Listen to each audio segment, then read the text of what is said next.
First Dibbs question today, sponsored by Trantolo and Trantolo. 85 plus years of making it happen for severely injured people. And to get a hold of them, dial 9-844-999-9999. And the first Dibbs question of the day is, what will be a successful night for Caitlin Clark? Well, everybody's expecting points on points on points on points. Shots to be made, shots everywhere. Nothing that she does is going to go wrong. No turnovers, 45 points, and a bunch of threes 45? from half court.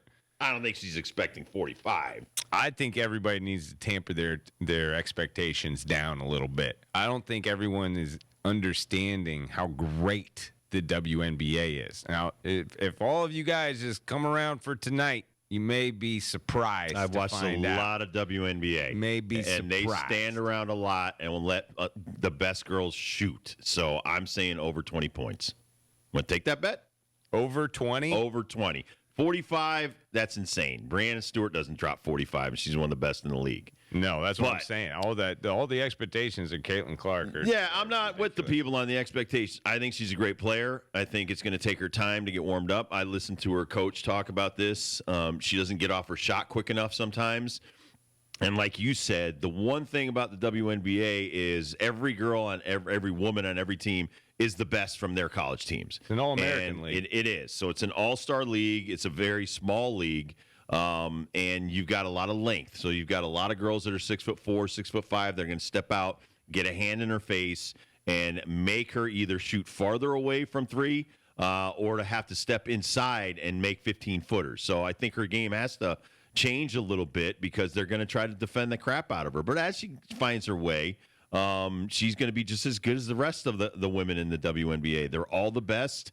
It's like, but I think she's got the touch where she can get, 5 threes a game, 4, 5, 6, 7 threes a game. She's going to have some great games against weaker defensive teams, and there are some weak defensive teams in the WNBA. But against the best defensive teams, they'll hold her in check, like around 20, 25 points. CT Sun are one of those teams. I mean, the down low, good luck. Alyssa Thomas and now Brianna Jones is back. Like that down low, good luck. Up top, I'm expecting Dejanay Carrington to pick her up a lot, especially she's probably going to be coming off the bench to get Caitlin Clark, spelling Taisha Harris. The defense is what the CT Sun has kind of built their brand on in the last couple of years.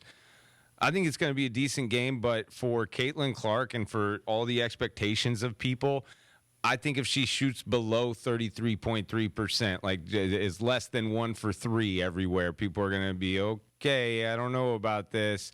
I do think she needs one of these deep threes or at least deep 3 attempts in order for people to like, oh, okay, now I understand why the shocker is the sticker price. Now, also, I do think we are going to know physical wise, like, is she going to be physical enough in this league? Because they're awesome. Well, and they're all awesome. The Fever were terrible last year. They were 13-27. Their roster's not even close to the I think CT Sun. Yeah, I think success for the Fever is a 500 season. They averaged 81 points a game. They gave up 85 points a game last year. This is not a great team. And so that's why you have the first overall pick. And you look, even the CT Sun, the Liberty averages around 90 points a game. Aces, best team in the league. They're going for a three-peat, 93 points a game on average. They allow 80 points. So like you said, CT Sun were the best defensive team statistically last year, allowed less than 80 points a game. And the top 2 teams, 80 points a game. But most of these other teams, the bottom feeders, the Sparks, the Fever, the Storm, the Mercury, they allow 85 points a game. This is not the NBA. So let's not get that twisted. They're not going to throw 83s up. If they do, they throw 60 up. But they're not going to make the same percentage that the men do. And that's why the men score 120, 110. But there's a lot of NBA teams that give up 117 because they don't play defense. So I think you're still going to see the best.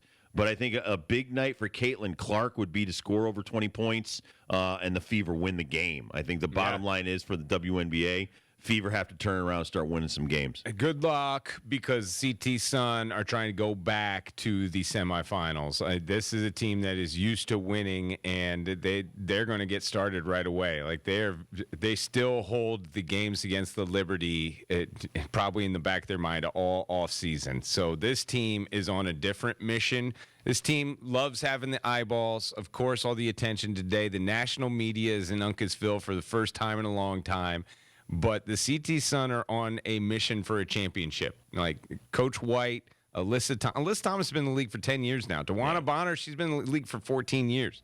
Like, they have been so close on the doorstep, lost in the finals, lost in the in-season tournament that Kurt loves, lost in the playoffs to Liberty last year.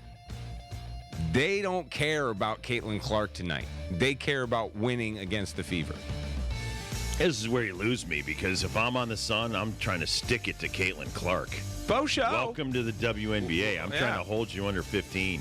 But they want to win the ball game. Yeah, exactly. First and foremost. All right, when we come back, we'll talk some hoops. We'll talk about some of the games you're going to see tonight in the NBA. And, of course, can't get away from Caitlin Clark and some of the former UConn players that are getting their starts in the WNBA. We'll talk about that. And then Mike Camposano, the UConn boxing coach, next hour.